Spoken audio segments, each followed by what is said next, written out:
दुनियाई खेल के सबसे बड़े event FIFA football world cup का आगाज 12 जून को होगा। अमेरिका, मैक्सिको और कनाडा के मुश्तरका मेजबानी में होने वाला ये टूर्नामेंट पहला फुटबॉल वर्ल्ड कप है जिसमें 48 टीमों को शामिल किया गया है। टूर्नामेंट में शरीक 48 टीमों को 12 ग्रुप्स में तकसीम किया गया है और हर ग्रुप 4 टीम पर मुश्तमिल है, जबकि मजमूई तौर पर 104 मैचेस खेले जाएंगे। मुताबिक बेहतरीन टीमें फुटबॉल के सबसे बड़े इनाम का ताक़ुब करेंगी, इसीलिए 2026 के वर्ल्ड कप की फातिह टीम का अंदाजा लगाना बहुत मुश्किल है। ज्यादा टीमों के बायस कोई भी पेशगोई करना मुश्किल हो गया है, मगर फिर भी ऑप्टा सुपर कंप्यूटर ने पेशगोई की है कि इस बार कौन सी टीम वर्ल्ड कप ट्रॉफी जीत सकती है।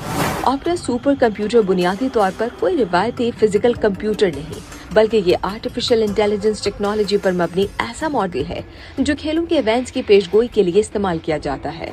ये मॉडल डेटा की बुनियाद पर किसी टूर्नामेंट को 10,000 से ज्यादा बार डिजिटल तौर पर स्टिमुलेट करता है और फिर पेशगोई करता है कि किस टीम के टूर्नामेंट जीतने, फाइनल में पहुंचने या मैच में कामयाबी के कितने फीसद इम्कानात हैं।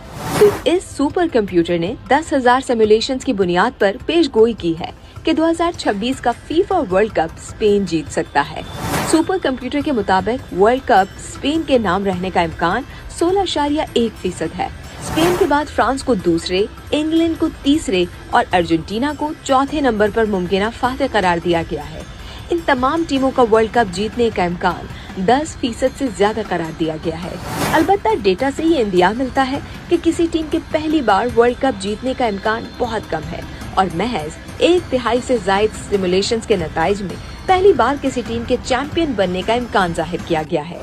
48 टीमों के बाइस सुपर कंप्यूटर ने लातादाद मंजरनामे तैयार किए, मगर तमाम तर गैर यकीनी सूरत हाल के बावजूद मॉडल ने स्पेन को वाज़ेह तौर पर फेवरेट करार दिया। फ्रांस के वर्ल्ड कप जीतने का इम्कान 13%, इंग्लैंड का 11.2%, जबकि अर्जेंटीना का 10.4% है।